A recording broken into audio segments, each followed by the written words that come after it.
Imagine a world of thriving empires, interconnected by bustling trade routes stretching from the sun-baked Nile to the rugged coasts of Anatolia and the Aegean.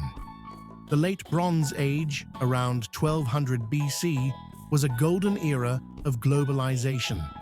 The Egyptians, the Hittites, the Mycenaeans, the Canaanites in their wealthy city-states, they were the superpowers of their day. They exchanged not just goods like tin, copper, and luxury items, but also ideas, technologies, and diplomatic correspondence written on clay tablets. It was a stable, sophisticated, and seemingly unshakable world. And then it vanished. Within the span of a single generation, this entire international system came crashing down. Palaces were burned to the ground, cities were abandoned, and entire civilizations disappeared from history, leaving behind only ruins and silence. It wasn't a slow decline, it was a catastrophic, swift collapse that plunged the Mediterranean into a dark age that would last for centuries. The question that has haunted historians and archaeologists for generations is, why? What could possibly trigger the end of the world? The truth is, there was no single, simple cause. There was no asteroid impact, no supervillain with a doomsday device. Instead, the Bronze Age collapse was a perfect storm, a cascade of interconnected crises that reinforced each other.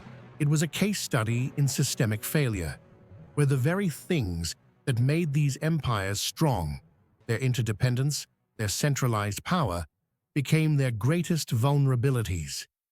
Today, we're going to investigate the suspects in this ancient cold case, piecing together the evidence for what triggered one of history's most dramatic turning points. When we picture the end of an age, we often imagine invaders. And the Bronze Age collapse has its own terrifying candidates, the Sea Peoples. This mysterious confederation of marauders appears in the records of the dying empires, most famously on the walls of the mortuary temple of Pharaoh Ramesses III in Egypt. The inscriptions speak of a coordinated attack from the sea, a desperate battle where the Egyptians, the last empire standing, managed to turn the tide. But the cost was immense. The reliefs show scenes of chaos, of foreign ships being destroyed, and of captured warriors with distinctive horned helmets. Who were the Sea Peoples? The names given to them, the Peliset, the Shekelesh, the Denian, echo places like Philistia, Sicily, and even Greece, suggesting they came from the wider Mediterranean world. Were they displaced populations from the collapsing Mycenaean palaces or the failing Hittite Empire? Were they opportunistic pirates, seeing the great kingdoms weaken and striking at the perfect moment? The evidence is frustratingly fragmentary. They appear not as a single, organized army, but as a symptom of the wider collapse, both a cause and a consequence. They were the whirlwind that reaped the harvest of a system already in deep trouble. But the Sea Peoples weren't the only threat. On land, the great kingdoms were locked in a costly arms race and constant, low-level warfare. The Battle of Kadesh between the Egyptians and Hittites, fought a century before the collapse, was a massive clash of chariots and infantry that ended in a stalemate. Maintaining these large professional armies, equipped with expensive bronze weaponry, placed a huge strain on royal treasuries. The very stability of the system relied on a balance of power, a delicate dance between rivals. When that balance was disrupted, the entire structure became unstable. War was a constant drain, sapping the resilience of these empires, making them brittle and unable to withstand the shocks that were coming. While armies clashed on the frontiers, a far more insidious enemy was at work.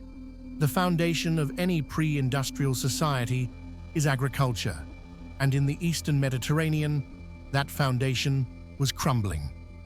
A growing body of scientific evidence from pollen samples in lake beds to isotope analysis of ancient plant remains, points to a severe and prolonged period of climate change around 1200 BC. The climate became drier, the reliable rains failed, megadroughts gripped the region. Imagine the effect. A few bad harvests could be weathered by a centralized kingdom using its grain stores. But decades of drought? That was a death sentence. The tax revenues that fed the cities, paid the soldiers, and supported the artisans dried up along with the fields. Famine spread. We see evidence of this in ancient texts. Letters from the Hittite king plead with the Pharaoh of Egypt for emergency shipments of grain, a desperate sign that the breadbaskets of the empire had failed. "It is a matter of life and death," one message reads. This environmental stress created a domino effect. As food became scarce, populations began to move. Herders from the marginal hillsides, their pastures turned to dust, would have looked with hungry eyes on the wealthy but vulnerable cities of the coast and the river valleys. This is likely the deeper story behind the Sea Peoples. They were not just mindless barbarians, they were probably climate refugees on a colossal scale. Entire populations displaced by drought and famine, taking to the sea and the land in search of new homes. Their migration was an act of desperation that smashed into civilizations that were already starving from within. The climate didn't wield a sword, but it created the conditions where the sword became the only option for survival. Here is the crucial, counterintuitive heart of the Bronze Age collapse. The greatest strength of the late Bronze Age world was also its Achilles heel: hyper-specialization and deep interdependence. Think of it as the first version of a just-in-time global economy. Tin, the essential ingredient for making bronze, came from very few places, likely Afghanistan and Cornwall in Britain. Copper came from Cyprus. To make the weapons, tools, and prestige items that defined their power, empires were utterly reliant on long, fragile trade routes stretching thousands of miles. This system worked beautifully in good times.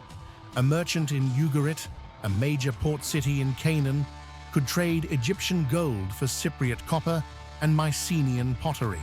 But what happens when one link in that chain breaks?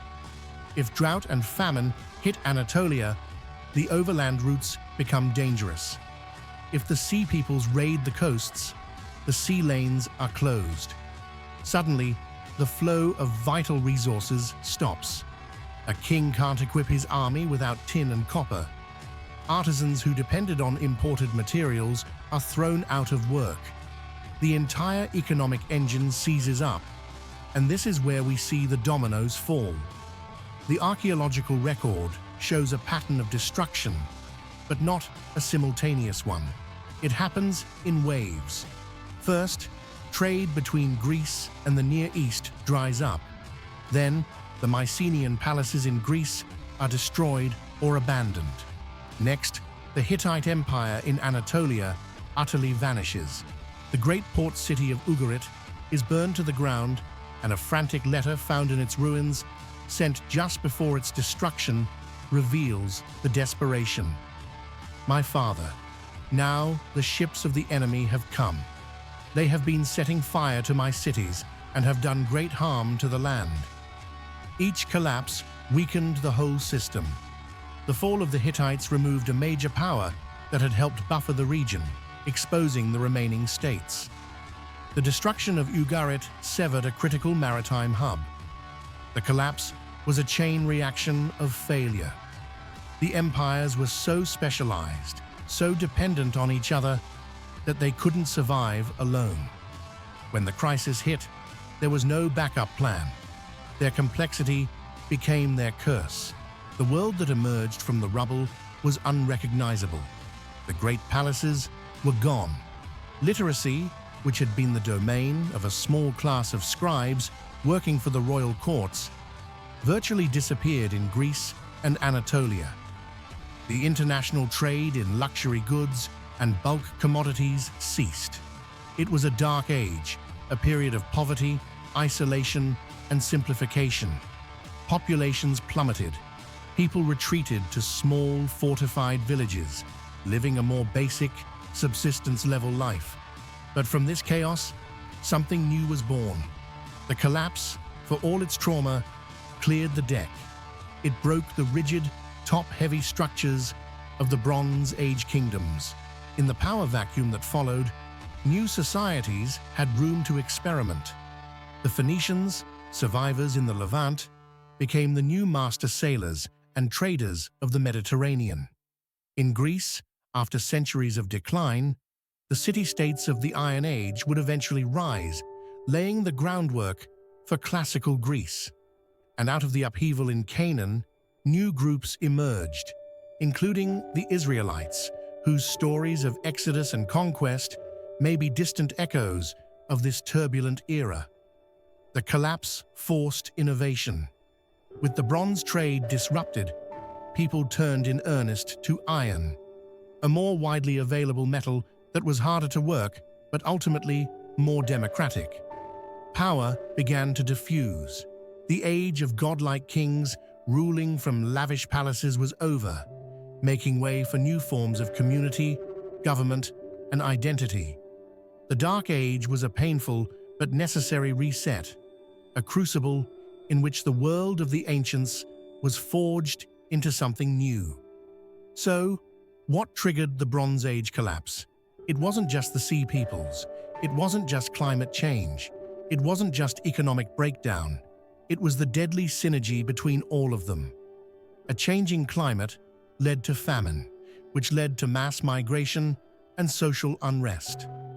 Those migrations, in the form of the Sea Peoples, shattered the fragile trade networks that held the empires together. And without those networks, the highly specialized, centralized kingdoms had no resilience. They were brittle, and when the pressure came, they shattered. The story of the Bronze Age collapse is a powerful lesson in the vulnerability of complex systems. It shows us that no civilization, no matter how grand or seemingly permanent, is immune to collapse. Their fate reminds us of the importance of resilience over mere efficiency, of flexibility over rigid power structures.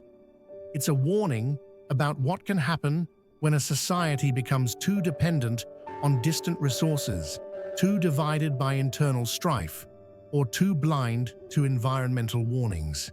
It's a story from 3,000 years ago, but its echoes feel strangely modern. In an age of global supply chains, climate uncertainty, and geopolitical tension, the fall of these ancient empires offers a sobering reflection. They teach us that the greatest threats are rarely a single catastrophe, but a cascade of interconnected failures. Understanding their collapse isn't just about solving an ancient mystery, it's about reading a cautionary tale written in the ruins of the past. If you're finding these insights valuable, make sure to subscribe to the channel.